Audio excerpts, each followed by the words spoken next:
Hello guys, welcome back. Myself Zarif Siddiqui and you are with study hacks. Let's start.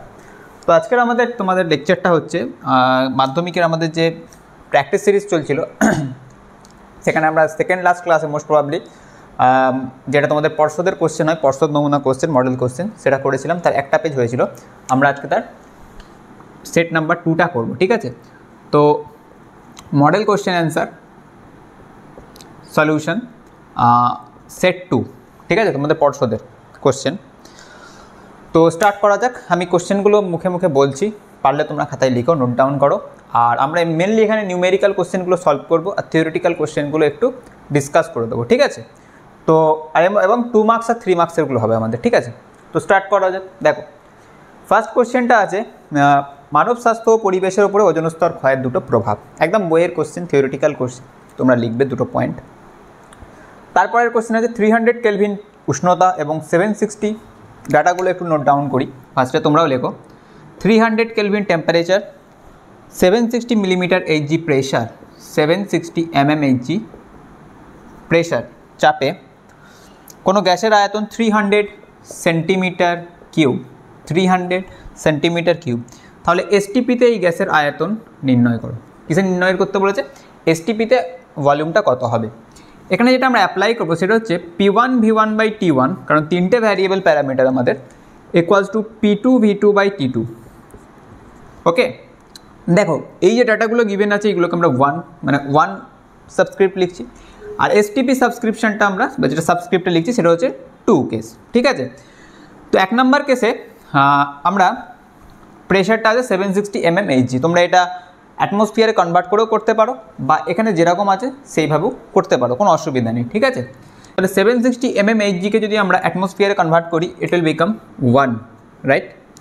আচ্ছা, ভলিউমটা 300 centimetre cube আছে। আমরা যদি ডেসিমিটার কিউব করি, কারণ 1 dm cube equals to 1 litre we know, তাহলে এটা 300 মাল্টিপ্লাইড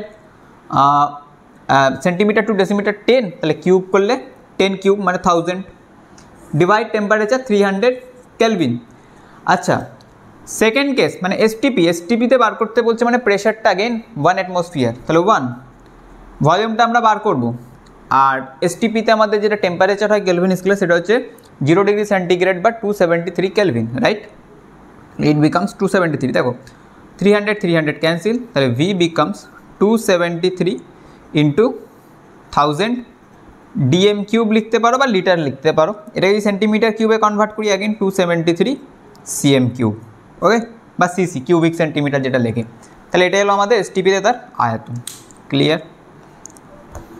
এটা ছিল সেকেন্ড কোয়েশ্চেন, রাইট? এরপরে আরেকটা অর আছে। অরটা বলছে, তোমাদের কাছে বই থেকে তোমরা দেখতে পারো, এটা কোয়েশ্চেন ব্যাংকে আছে এই কোয়েশ্চেনগুলো, ঠিক আছে? 300 কেলভিন উষ্ণতা এবং 570 mmHg চাপে 2.2 gram carbon dioxide, 300 kelvin temperature, 570 mmHg pressure, আর কি 2.2 গ্রাম CO2 গ্যাসের আয়তন চেয়েছে। কি করবে? Ideal gas law, PV equals to nRT। Pressure এটাকে তোমরা অ্যাটমসফিয়ারে কনভার্ট করলে কি হবে? 570 ডিভাইড 760, রাইট? ভলিউম আমাদেরকে বার করতে হবে। নাম্বার অফ মোলস 2.2 বাই 44 না, কার্বন ডাইঅক্সাইড। আচ্ছা, আর এর ভ্যালু আমাদের লিটার অ্যাটমসফিয়ারে, কারণ এটা আমরা অ্যাটমসফিয়ারে কনভার্ট করেছি, 0.082, টেম্পারেচার হচ্ছে 300 কেলভিন। এবার এই ক্যালকুলেশনটা করবে, যেটা হবে তোমরা বাড়িতে ট্রাই করবে, ঠিক আছে? এটা হচ্ছে আমাদের ইকুয়েশনটা, রাইট? ডাটাগুলো ফিল আপ করার পর। আচ্ছা, নেক্সট কোয়েশ্চেন আছে আলোর প্রতিসরণের দুটো সূত্র, সিম্পল একদম। পরিবাহীর দৈর্ঘ্য প্রস্থচ্ছেদের উপর কীভাবে নির্ভর করে? দেখো, R equals to rho L by A না? ইয়েস। তাহলে যদি দৈর্ঘ্যের সাথে বলি সমানুপাতিক, আর যদি প্রস্থচ্ছেদের ক্ষেত্রফলের সাথে বলি ব্যস্তানুপাতিক, ঠিক আছে? তারপর এটা ফ্লেমিংস লেফট হ্যান্ড রুলটি লিখো। কার্বন ডাইঅক্সাইডের Lewis dot structure, CO2 carbon, এটা কত নম্বর কোয়েশ্চেন? 3.5। কার্বন কত? 6 না? 2,4। অক্সিজেন 8, 2,6। কার্বন এখানে সেন্ট্রাল অ্যাটম। আমাদের অনেক ডিটেলস লেকচার করা আছে এগুলো, ঠিক আছে? মাধ্যমিক সিরিজ দেখবে। 1 2 3 4 অক্সিজেন, 1 2 3 4 5 6 অক্সিজেন, 1 2 3 4 5 6। দেখো অক্টেট ফিল আপ হতে হবে না, নিজের চারটে দুটো দুটো চারটে, তাহলে 8 ফিল আপ হলো। আর অক্সিজেন নিজের 6টা, এটার দুটো, আর এই অক্সিজেনটা এই দুটো, তাহলে এই দুটো মিলে একটা বন্ড, এই দুটো ইলেকট্রন মিলে 4টে ইলেকট্রন মিলে দুটো বন্ড। ওকে, এটা স্ট্রাকচার। একটি উদাহরণ দিয়ে দেখাও, অরের কোশ্চেনটা এরই, একটি উদাহরণ দিয়ে দেখাও যেখানে আয়নীয় যৌগের আয়নগুলি অক্টেট ফিল আপ হয় না। নর্মালি দেখো আয়নীয় যৌগে অক্টেট ফিল আপ হয়, অনেক ক্ষেত্রে ডুপ্লেট ফিল আপ হয়। আমি বলেছিলাম যে দুটো ইলেকট্রন হয়। তার এক্সাম্পলটা হচ্ছে LiH, লিথিয়াম হাইড্রাইড। লিথিয়াম হাইড্রাইডকে যদি দেখো, লিথিয়াম কত, লিথিয়াম হচ্ছে 3, মানে 2,1, হাইড্রোজেন হচ্ছে 1। এবারে আমরা যদি এখানে Li একটা ছাড়বে, তাহলে এটা Li প্লাসে হবে, তাহলে এটা কত হচ্ছে, বাইরে 2 ফিল আপ হচ্ছে, আর এটা H এখানে অ্যাকসেপ্ট করবে, ঠিক আছে, H-এর 2 কমপ্লিট হবে, ঠিক আছে। এরপরে পরীক্ষাগারে এমন, আচ্ছা, তড়িৎ যদি সমযোজী যৌগের দুটি ধর্মের তুলনা, মানে পার্থক্য আয়নীয় যৌগ এবং সমযোজী যৌগ।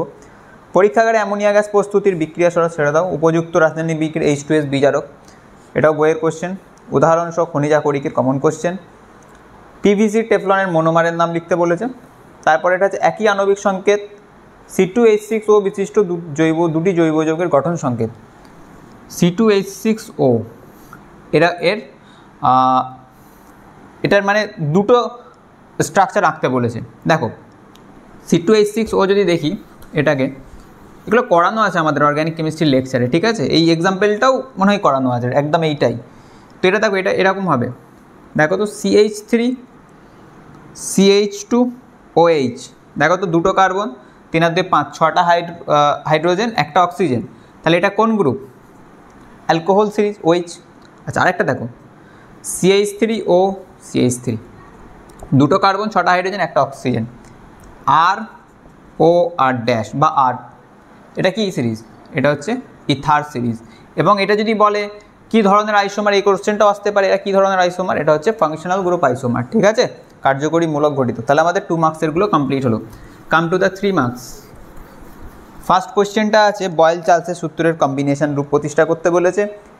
ফেরাস সালফাইডের সঙ্গে লঘু সালফিউরিক অ্যাসিডের বিক্রিয়া। 4.2 দেখো, ফেরাস সালফাইডের সাথে লঘু সালফিউরিক অ্যাসিডের বিক্রিয়ায় আগে রিয়াকশানটা লেখো, ferrous sulphate plus hydrogen sulphide হয়, এটা ফার্স্টে লেখো, ঠিক আছে।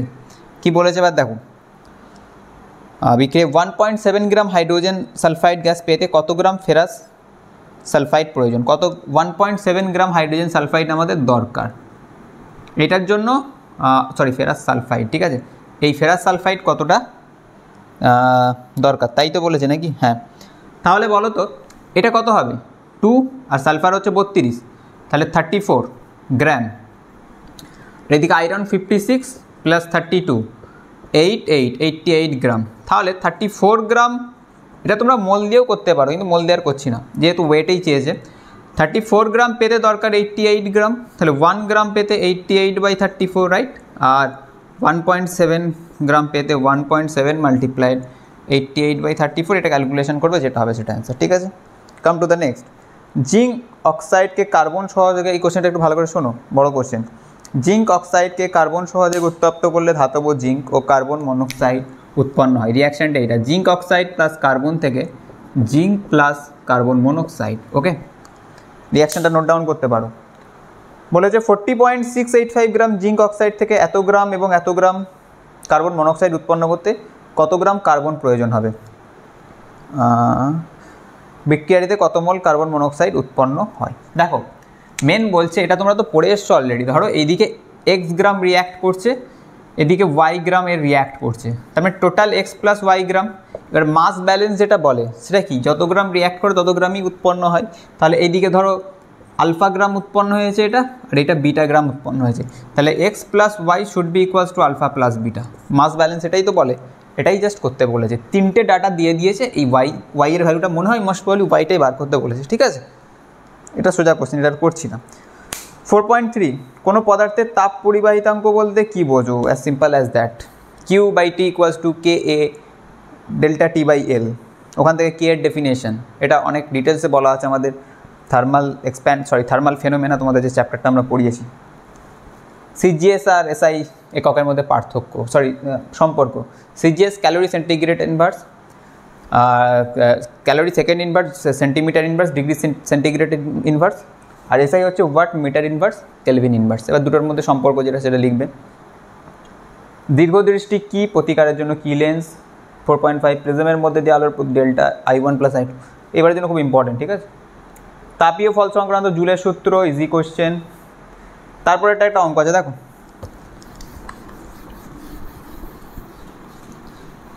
আমি 4.67টা করছি, হ্যাঁ 6টা হচ্ছে জুলস ল, ওটা থিওরি কোশ্চেন। 4.7টা দেখো, একটি বৈদ্যুতিক বাতিকে 220 ভোল্ট মেন্সের সঙ্গে যুক্ত করলে 1 অ্যাম্পিয়ার তড়িৎ প্রবাহ ঘটে। 220 ভোল্ট মেন্স, তড়িৎ প্রবাহ 1 ampere, V equals to IR, একবারে দেখলাম ওহমস ল, তাহলে আর এখান থেকে আসছে আমাদের 220 ওহম। ওকে, ওই একই বাতিকে 110 ভোল্ট মেন্সের সঙ্গে যুক্ত করলে কত প্রবাহ ঘটবে। সেকেন্ড কেস, এটাকে 110-এর সাথে কানেক্ট করতে হবে, সেই ক্ষেত্রে কারেন্টের ভ্যালু বার করতে বলেছে। আমরা তো রেজিস্ট্যান্স পেয়ে গেছি 220, তাহলে এটা কত আছে 110/220 মানে 1/2, ইট বিকাম 0.5 অ্যাম্পিয়ার। ক্লিয়ার? তারপর একটা আছে, এর পরে আরেকটা কোশ্চেন আছে, এটাও একটা অঙ্কই আছে। 220 ভোল্ট 60 ওয়াট, 110 ভোল্ট 60 ওয়াট, এই দুটো বাতির রোধের অনুপাত দেখো, P সমান V²/R, এটা ফর্মুলা পড়েছিল তো, P গিভেন V গিভেন, আরটা বার করতে বলেছে, তাহলে R সমান V²/P না, রাইট। তাহলে R1/R2 it becomes V1²/P1 whole divide V2²/P2, value put করবে এসে যাবে, ঠিক আছে। তারপরে বলেছে দেখো, তেজস্ক্রিয়তা কাকে বলে? কোনো তেজস্ক্রিয় পরমাণু থেকে আলফা নির্গত হলে অপত্য পরমাণু আলফা বেরোলে পারমাণবিক সংখ্যা 2 একক কমে, ভর সংখ্যা 4 একক কমে। আচ্ছা, মৌলের আয়নাইজেশন শক্তি কাকে বলে? লিথিয়াম সোডিয়াম পটাশিয়ামকে আয়নায়ন শক্তি ঊর্ধ্বক্রমে সাজাও, কী হবে? K less than Na less than Li, right, ওপর থেকে নিচে কমে না। কপারের তড়িৎ বিশোধন ছেড়ে দাও। তারপরে যতগুলো কোশ্চেন দেখতে পাচ্ছি সবকটাই আমাদের করানো কোশ্চেন, আমাদের অর্গ্যানিক কেমিস্ট্রি লেকচারে খুব ডিটেলসে ডিসকাস করা আছে। একদম লাস্ট কোশ্চেনটা দেখো, অ্যাসিটিলিন থেকে 1,1,2,2 টেট্টা ব্রোমো ইথেন আছে, হ্যাঁ ওই এই চেঞ্জটা, এটাও আমাদের করা আছে, ঠিক আছে। তো এই ছিল আজকে আমাদের ডিসকাশন। তোমাদের পর্ষদের সেকেন্ড পেপারটা হলো, আর আমরা পর্ষদের কোশ্চেন মোটামুটি হয়ে গেছে। এর পরের দিন থেকে আমরা চেষ্টা করছি তোমাদের মাধ্যমিকের ABT এর যেটা টেস্ট পেপার রয়েছে, ABT এর টেস্ট পেজগুলো আস্তে আস্তে সলভ করবো, ঠিক আছে। তো আজকে এই অবধি, কন্টিনিউ করতে থাকো, বাই।